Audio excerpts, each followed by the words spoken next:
So I am moderating the next panel on multinational corporations and how they come to terms with some of the regulations and law in different parts of the world in which they operate. So would Lisa, James, and Harry please make yourselves up on the stage?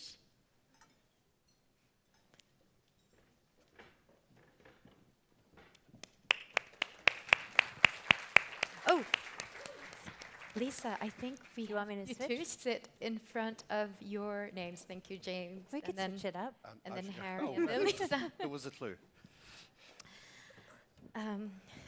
We're going to keep you all busy. We're going to be asking you another polling question on your apps. And let us all open with this question. Will MNCs that advocate for gay rights provoke a backlash? Do vote either yes or no, and we'll revisit your responses at the end of this session. And for the panel, we'd also like to start by asking this question. And James, would you like to address this question for us first? For us, city that we've got operation in different jurisdictions, that including countries that might be considered illegal for being LGBT. We have to respect the local law, not necessarily just because of the license itself, because we remain in that place to provide a safe place for our employees to excel. So for us, we need to be very sensitive about that kind of topics to advocate for rights. I think what we can do at best is to provide a safe environment for our staff to thrive, to excel. And then for that part, it's already giving them the rights. And I do believe that financial institution too, where money does play a very important role in the world. And boycotting, because globalizations, a lot of countries have investment in overseas. I think this is the part that not necessarily has to go and advocate itself, because we are not a advocacy, we're an MNC. I think so long we do that part, I think it's already paving the way for the gay rights. And provoke a backlash, I don't really think that would be the case if you are not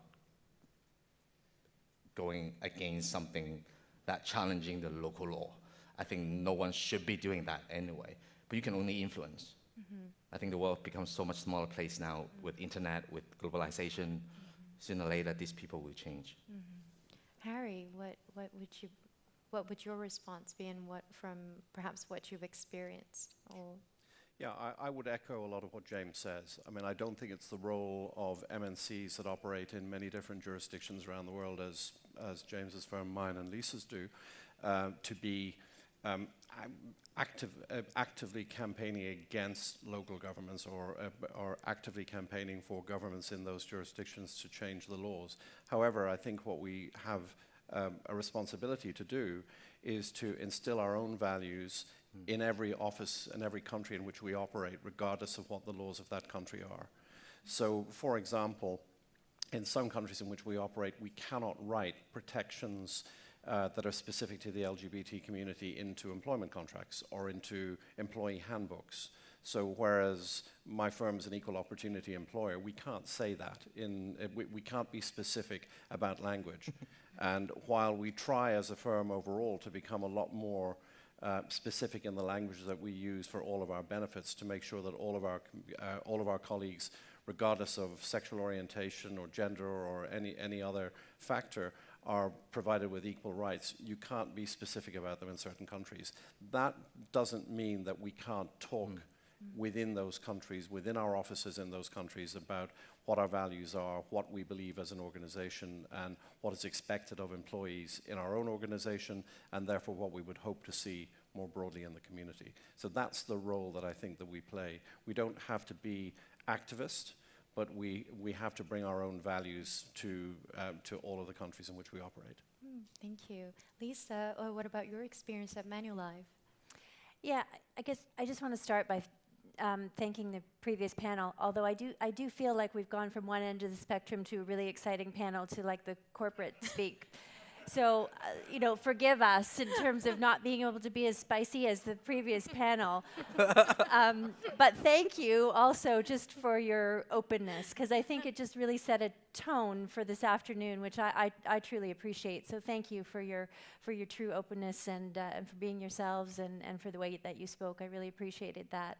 And I potentially perceived this question somewhat differently because I think that in my role within Manulife, we have experienced this maybe just in a business to business kind of a manner, but we've definitely experienced some backlash from specific markets and specific partners in those markets. And so, yeah, I think it hasn't been sort of widespread, but in a business to business context, in a very personal client to client or business to client kind of experience, when people have asked us specific questions and we have stood up and said what we believe in as a company, there has been backlash. It's been just verbal. It hasn't been people walking away. And actually, I think that that's a really interesting conversation, is what does happen. And so far, not a lot, right, has happened in terms of people taking business away. But they have asked the difficult questions, and there has been backlash in terms of letters or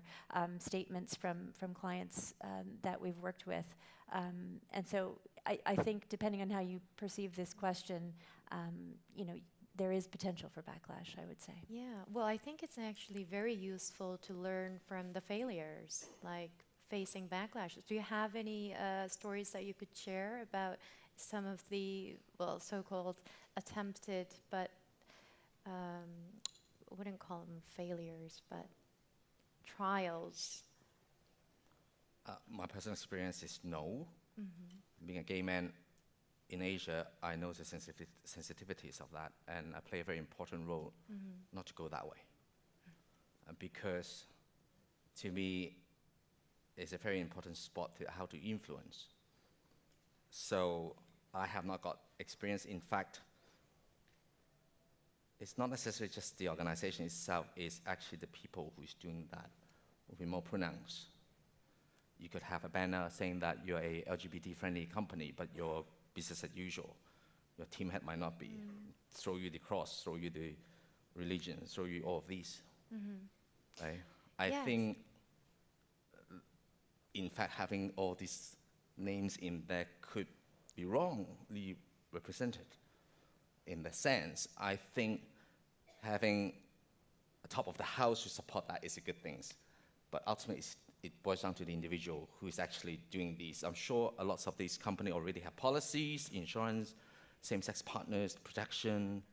But if the HRs are not equipped to understand or interpret them, or maybe the environment doesn't actually allow the staff to come out and claim, and so worry about the backlash. Are we actually a LGBT family, or just tick the box? I think this is something that is deeper than just having a pride network or things like that. The backlash itself could be a reverse backlash. Yeah, so globally, companies could have such initiatives, but implementing them on the ground is a whole different story. Would you like to elaborate on some of your experiences? The problem that we all face is that while we can espouse very, very LGBT-friendly policies, and I think all of us on this stage all do, it's actually difficult at a local level in countries where you have a more conservative approach to life in general. To make any difference with that. And if I think it was interesting using the word failure, if I think of a failure within our organization is that we have an absolutely minute, visible LGBT plus community, despite being a firm that is very actively espousing diversity across in all of its many guises. So in some way we failed, and whether that's the societies that we operate in or whether it's our own organization, and it does make you question. How well, as James says, how LGBT friendly are we if we haven't got more people? What else could we and should we be doing to make that change? Yeah, I think the risk is there to fail. I think that in markets where there's not the support and where it's not LGBT friendly, we sort of have read these concepts of sort of the advocacy concept and also more of the embassy and protection type of concept. And I think in markets where we are able to advocate, I've become a part of, and many of the interbank friends are here today, I think in markets where you have something like interbank or an association that you can become a part of, your voice can be extremely strong together with your colleagues. And so that advocacy model is there and you can take part, and we've done so. And in markets where it's harder to do so, you first and foremost want to make sure that you're protecting your employees and that you have a strong message about what you stand for as an organization, and your employees know what to expect, and you open up those kinds of conversations within your employee base. I think we were at risk of failing our employees in one of those markets once upon a time, and we sort of learned about that example and tried to rectify it really quickly. Sean Williams is an employee at Manulife, and he's here with us today. And we moved Sean from a market where he was not, he and his partner were not experiencing comfort or feeling success in that market. And so, Sean worked hard to make sure people understood what he was going through, and then we worked as an organization to move Sean into a market where he can thrive and where his partner can thrive, and he's in a much better place today. And so I think making sure that you're at least protecting your employees and acting in that way. And where there's opportunities, and I think some of the speakers spoke about it this morning, even in the markets where it's more difficult, it sounds like there's more of an opportunity to partner with advocates, and maybe we can become stronger together in those markets where it's more difficult. Let's take a question that we've received from the app. It's for you, Harry. And what jurisdictions specifically prohibit EEO provisions for LGBT employees in contracts and handbooks? I think you find in parts of the Middle East, without getting too specific, because would prefer not to, but in parts of the Middle East, it's not possible to include some of the provisions that we include as standard in other countries. I think probably some of the Southeast Asian too, religious reason. There are restrictions in Singapore on what you can do as a multinational, but not in employment contracts. But there are the pink dot example, I think, is pretty well known. Yes. How multinationals were told to back off, and that's the sort of challenge that we all face, while not backing down on what our own principles are. So are MNCs advocating actively to change or to bring about legal change in the countries that they operate in? And do you have stories to share? Well, the latest one is very simple, that when some punishable laws is being implemented for countries, and then companies can do a lot of things outside of that jurisdiction.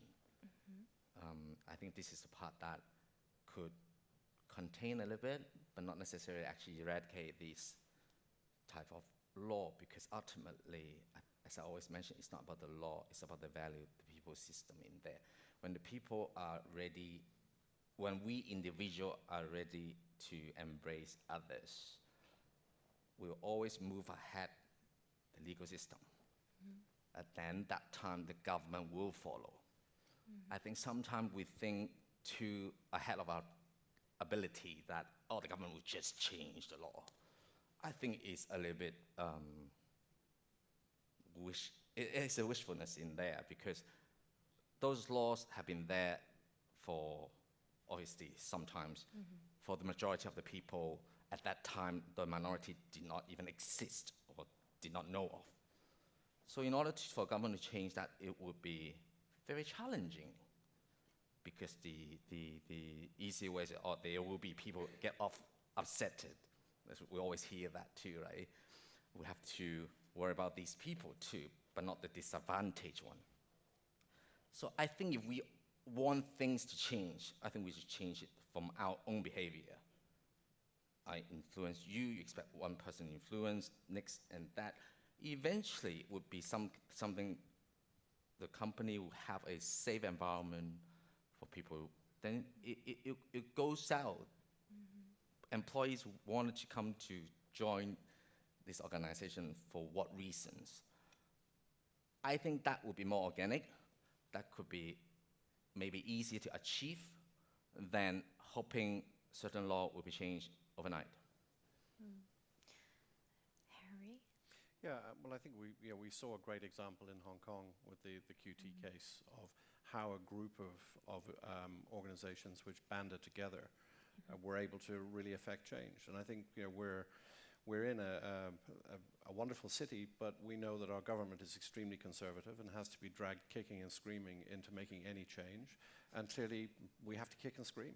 And the multinationals are in a position here where there's a lot of collective power. I think it would be very difficult for any one organization to go out by itself and say, right, we, ABC Corporation, are going to be at the vanguard. But if you group together, as the banks and the financial institutions and the law firms have done, collectively, who employ an enormous number of people in Hong Kong and create an enormous amount of value here, the government does not want to alienate that community long term. And therefore, we've seen that by the power of multinationals banding together has been able to do that. And you have been able to make change, probably without individual risk to those organizations. From the, if you think about backlash, we're not going to start boycotting any one of these organizations because they're part of a larger group that have campaigned and done so very successfully. Lisa? I was just going to repeat the same as Harry, so I won't repeat. It's a great example. Okay. Yeah. So we have another question through the app. You talk about who would this? Okay, I'll read this out. You talk about HR or regional leaders on the ground not effectively executing global D&I strategy. How have your companies held them accountable? Who would like to start?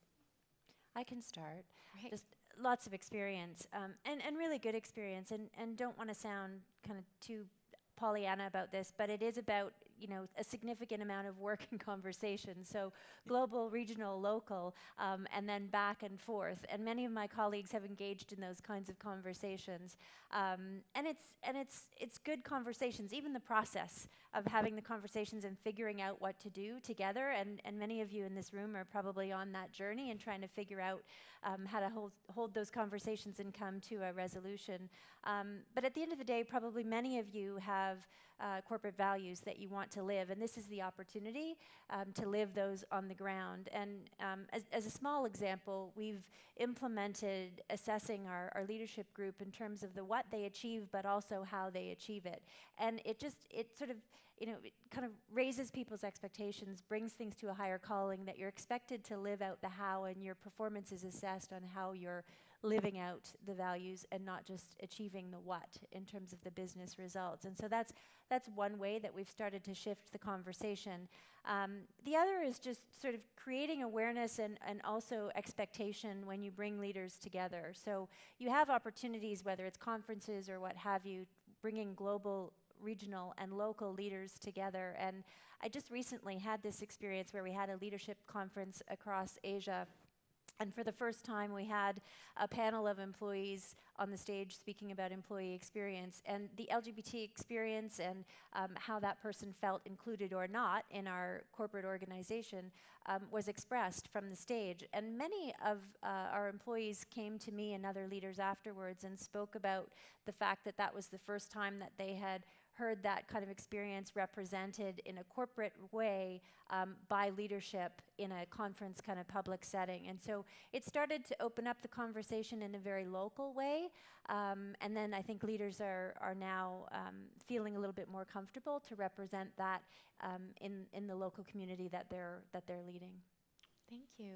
Did you want to add anything to Lisa? Or we actually have another question from the app. Is it more effective for advocacy with government to happen in public or in private?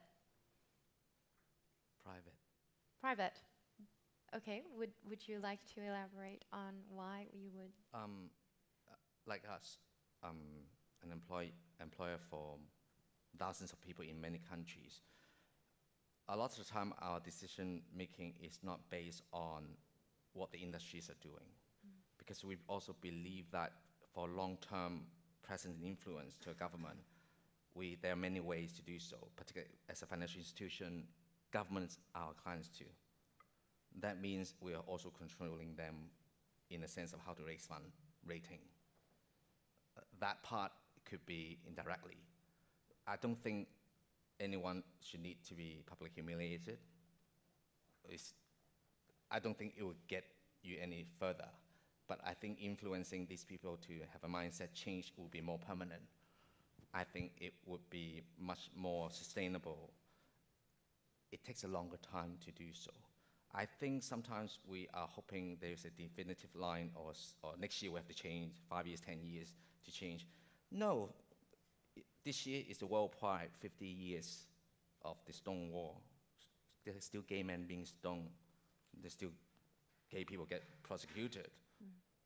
But we see progress. But ultimately, we have in our lifetime now on podium, on forum like this, we could talk about these. And I believe these young generation, Gen Z you call that, and the mobile technology would really help speed the process even further, that 10 years later, most of us would not have even imagined what kind of life we're going to have. I think this is what I see in a change of the digitization that helps us move into that direction sooner than we imagine. Harry? I think it's difficult for MNCs to be confrontational with government, or most would choose to avoid direct confrontations. So negotiating in private and lobbying in private probably is the most effective long-term way. That being said, we've also seen that when the time is right, when it makes sense as a group, and I do think it makes sense for groups rather than individuals, so hunting in packs is much more effective than doing it as an individual, then publicly supporting a stand which is unpopular with the government can be the way to move forward. But direct confrontation doesn't serve anybody in the long run. I think you can only do it once. What about next cost? Did you want to add anything to what the two have said? I think the only thing I would add is that, I think we don't want to stop conversation. So I think where we see opportunity, and sometimes those opportunities do present themselves, whether it's partnering with another organization or whether it's partnering with other companies, as Harry mentioned, to work together to have a strong voice. Those kinds of public opportunities, when you can see them and maybe even push them forward and work together with others, then I would say there's a good opportunity to do that. And there's numerous private opportunities that absolutely you would want to take advantage of. So I would say both. Where you see the opportunity to publicly, when it sort of presents itself, or when you can push that forward, then that would make sense as well. And on spotting opportunities, of course, there have been lots of changes and advances that has happened in the past 5 years, 10 years. I mean, we were just discussing before. What have you witnessed, the changes, the positive changes recently as an MNC in Asia? So would you like to start, and we can make... Sure. We have an inclusion index that we measure at the organization, and this is sort of a good news, bad news story, and I think it's indicative of employees and where they're at today and what they're looking for in an employer. I think it's the Edelman Trust Barometer that came out recently, earlier this year, saying that employees in general, or the public, is looking for greater leadership from or they have greater trust in their employer now than they do public institutions. And so I think there's a shift in terms of what's expected, first of all, from CEOs and what they're to comment on and what the kind of leadership that companies are expected to provide. And so I think that that's a change that we must be ready to kind of answer the call for. So that's a significant change. And then just on a kind of day-to-day level, the inclusion index, ours has dropped actually a little bit over the last number of years. ironically, as we've talked about it more. So I kind of liken this to customer expectations, right? The good news is that expectations continue to rise in terms of what people expect of their employer, the kinds of conversations that they want to be able to have at work. That's not a bad thing.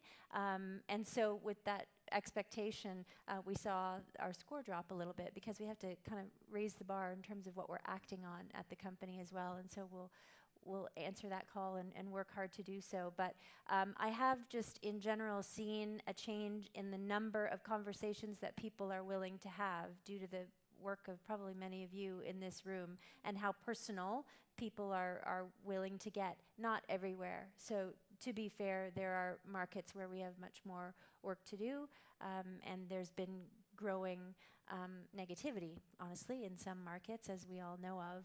So we've got a lot more work to do there. But so change on kind of both ends of the spectrum, given the kind of political world that we're currently living in. Thank you, Lisa. Harry.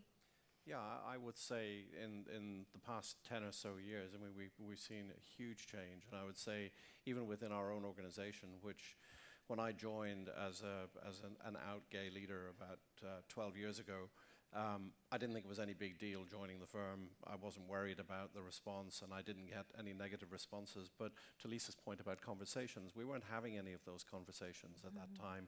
And we've changed so much within that time, and we're helped by the organizations that we work with. We're fortunate to work in the world's best boardrooms and with the world's best organizations. Seeing the changes that have been made in those organizations has led our own process of change internally to the point now where everything's on the table.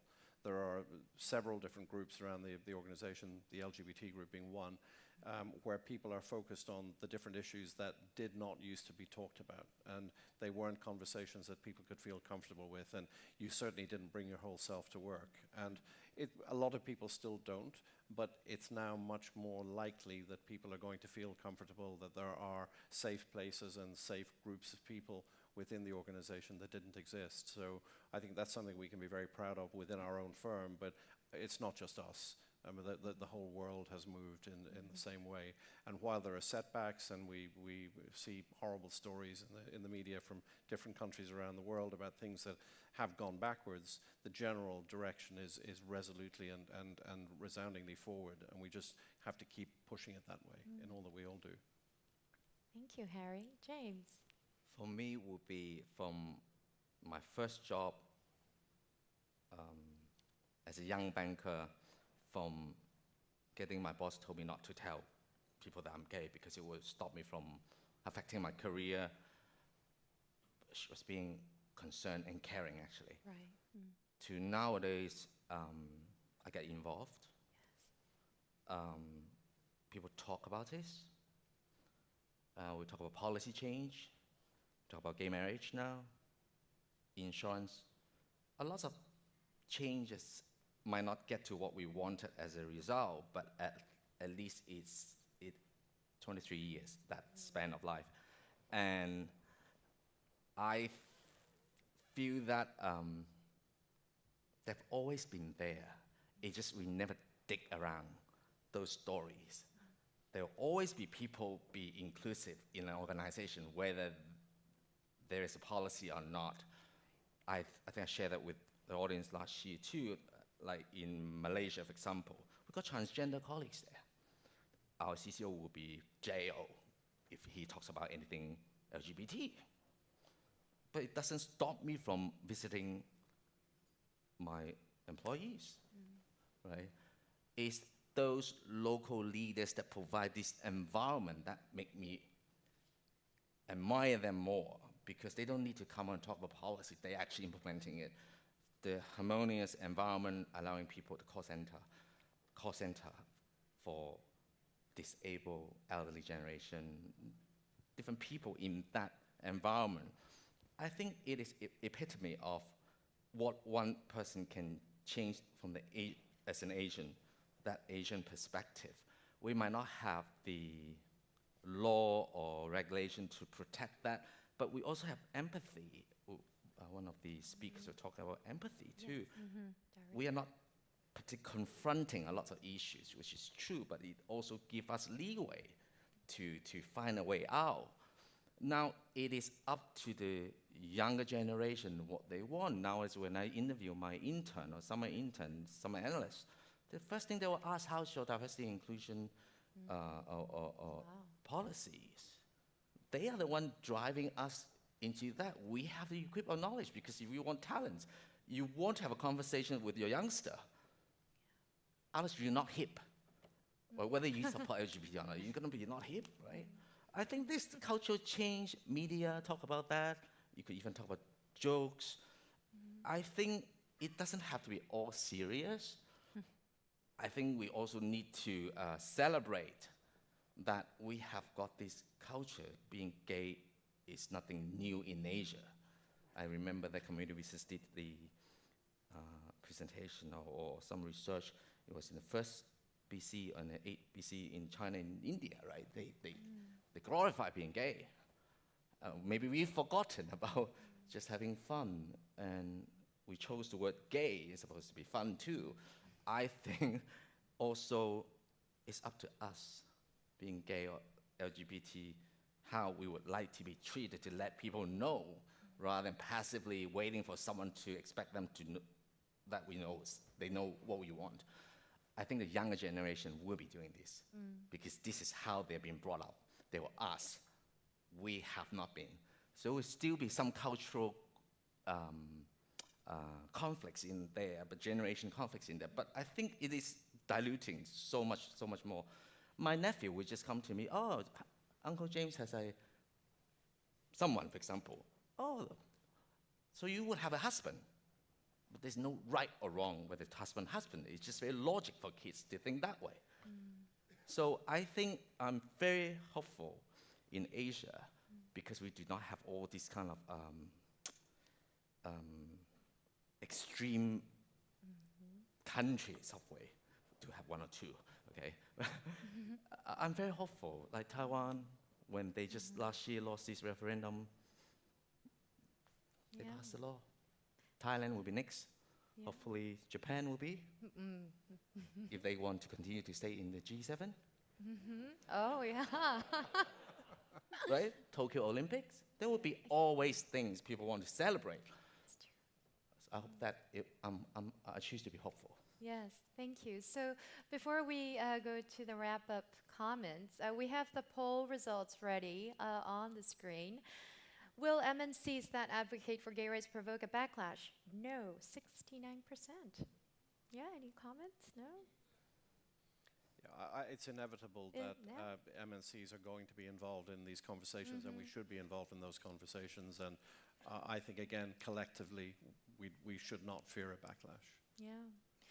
So looking forward and thinking about the role of MNCs in advancing a more inclusive culture in many different places in the world, over 160 countries. Wrap-up comments from Lisa.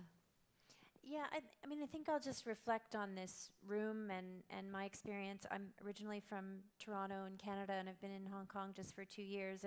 And my experience being able to feel like I could be a stronger advocate within my own company, because there are some, and there are many people who include it in their day-to-day, but not everybody. And probably many people in this room, you take it in some way, shape, or form as a part of your day-to-day job. And I feel like I've been able to do a better job of that just by connecting to many of the people in this room. And so it isn't an easy road in terms of navigating these issues, but I think if we tap into one another in this room, it certainly has helped to push things forward within the company that I work within, and indeed maybe in the communities beyond that. Thank you. Harry?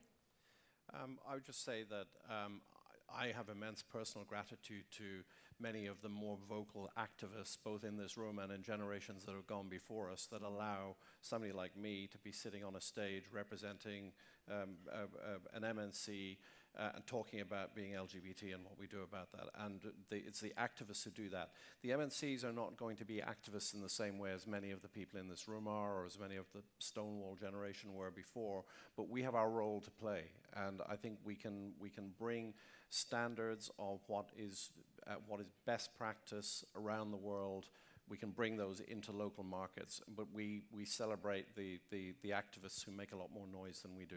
It doesn't mean we're not on your side, we just have to be a little bit more discreet about it. Thank you, James.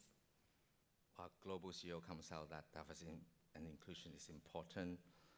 Talk about we signed the Equality Act. We're having pride networks in Asia, one after one, including Singapore to India, hopefully next China. We got genderless toilet in Japan. This little thing actually gets me very excited. I didn't know that. People come to me and tell me that. When I hear that, that means I can see that people care. Yeah.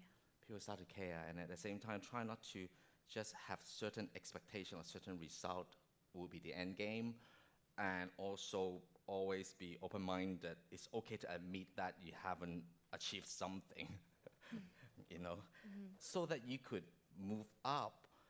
I think the worst case is to sugarcoat it, think that we've done so, but not admitting it. It doesn't help at all. I think this is something is a long-run thing, and I am very hopeful as an Asian that in Asian countries, I think that in the next 5 years, there should be more countries who will be passing the same-sex marriage law, or at least have some kind of equality act to protect the LGBT. I think this is just the right things to do. It is just the human rights that the LGBT should have. Thank you. Thank you very much for all the speakers. James, Harry, and Lisa, thank you. Thank you.